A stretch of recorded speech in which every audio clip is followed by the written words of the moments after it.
મહત્વપૂર્ણ સમાચાર અત્યારે આવી રહ્યા છે। બોમ્બથી ઉડાવી દેવાની ધમકી એએમસીને ઉપરાંત ગાંધીનગરમાં સીએમ ઓફિસને બોમ્બથી ઉડાવવાની ધમકી આપવામાં આવી છે। ત્યારે જે મહત્વપૂર્ણ સમાચાર હાલ આવી રહ્યા છે, સંદેશ ન્યૂઝ પર અમે આપને બતાવી રહ્યા છીએ। ગાંધીનગરમાં સીએમ ઓફિસને બોમ્બથી ઉડાવી દેવાની ધમકી મળી છે। બ્લાસ્ટથી ઉડાવી દેવાનો ધમકી ભર્યો મેલ મળ્યો છે। સ્વર્ણિમ સંકુલ 1ને બોમ્બથી ઉડાવી દેવાની ધમકી। ગાંધીનગરમાં સીએમ ઓફિસને બોમ્બથી ઉડાવવાની ધમકી આપવામાં આવી છે। અજાણ્યા મેલ આઈડી પરથી આ મેલ આવ્યો છે।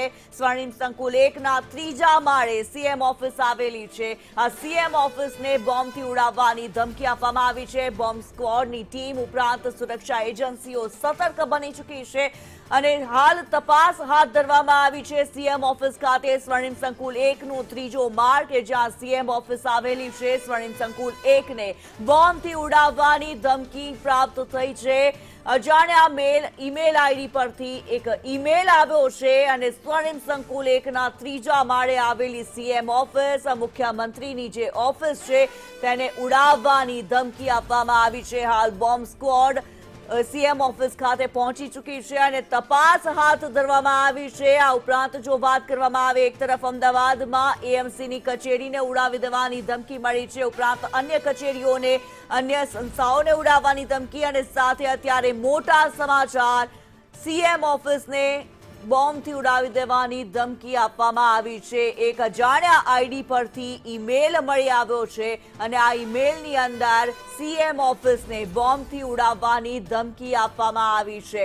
સ્વર્ણિમ સંકુલ 1ના 3જા માળે સીએમ ઓફિસ આવેલી છે ગાંધીનગર ખાતે અને ત્યાં બ્લાસ્ટથી ઉડાવી દેવાની ધમકી મળી છે। સ્વર્ણિમ સંકુલ 1 કે જ્યાં સીએમ ઓફિસ છે, હાઈ પ્રોફાઇલ હલચલ રહેતી હોય છે। સીએમ ઓફિસ ખાતે હજારો લોકો આવતા હોય છે, ત્યારે સીએમ ઓફિસને બોમ્બથી ઉડાવવાની ધમકી આપવામાં આવી છે। બોમ્બ સ્ક્વોડ ટીમ તપાસ અર્થે પહોંચી છે। બોમ્બને લઈને તમામ કાર્યવાહી કરવામાં આવી રહી છે, તમામ તપાસ કરવામાં આવી રહી છે। એક એક ખૂણો હાલ તપાસવામાં આવી રહ્યો છે સીએમ ઓફિસ ખાતે।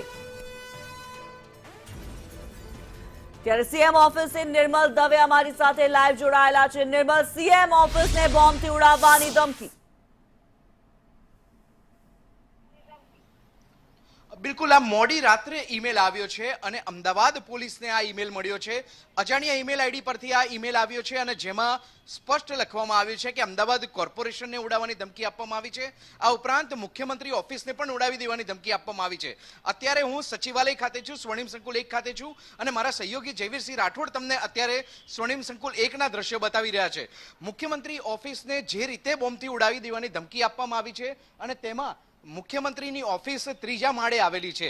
અહીં 3જા માળ ખાતે ડોગ સ્ક્વોડ પણ પહોંચી ગઈ છે અને તમામ જે ખૂણે ખૂણા છે તે તપાસવામાં આવી રહ્યા છે।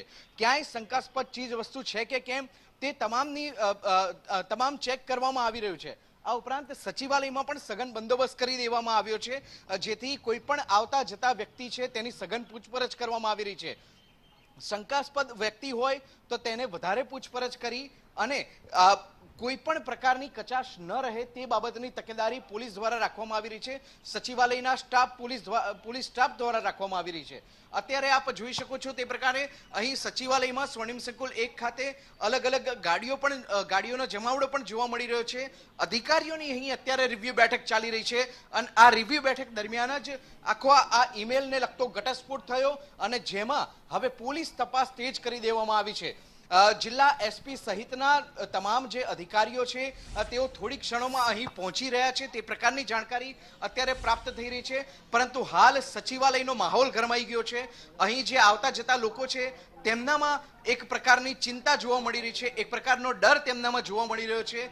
જે રીતે બોમ્બથી ઉડાવી દેવાની ધમકીના ઈમેલ મળવાનો સિલસિલો ચૂંટણી પહેલા જોવા મળી રહ્યો હતો અને ફરીથી કદાચ એ હવે સિલસિલો યથાવત થાય તે પ્રકારની આશંકા સેવવામાં આવી રહી છે। કોઈ ચોક્કસ ગેંગ સક્રિય થઈ હોય તે પ્રકારનું લાગી રહ્યું છે। કોઈ નિશ્ચિત વ્યક્તિઓ દ્વારા કાંકરી ચાળો કરવામાં આવી રહ્યો હોય તે પ્રકારની પણ શંકા સેવવામાં આવી રહી છે।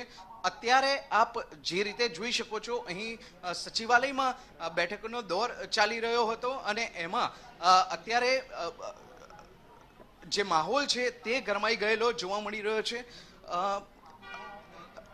મંત્રી પ્રવીણ માળી છે તેઓ નિવેદન આપી રહ્યા છે. ત્યારે આ પ્રકારે લોકોને ધ્યાન બતાવવા માટે ઉપયોગ થઈ આ રહ્યો છે. કેટલાક લોકોને શાંતિ ન ગમતી હોય એટલે આવું કર્યું હોય છે. પ્રવીણભાઈ, કોણ આ નિશ્ચિત ગેંગ હોય એવું લાગે છે તમને આની પાછળ? આ જે પણ હશે એ તપાસના આધારે ખ્યાલ આવી કેવા જશે. પ્રકારની તપાસ કરવામાં આવી રહી છે અત્યારે? Thank you, Pravinbhai, thank you. પોલીસને બોલાવવામાં આવી છે કે થેન્ક યુ.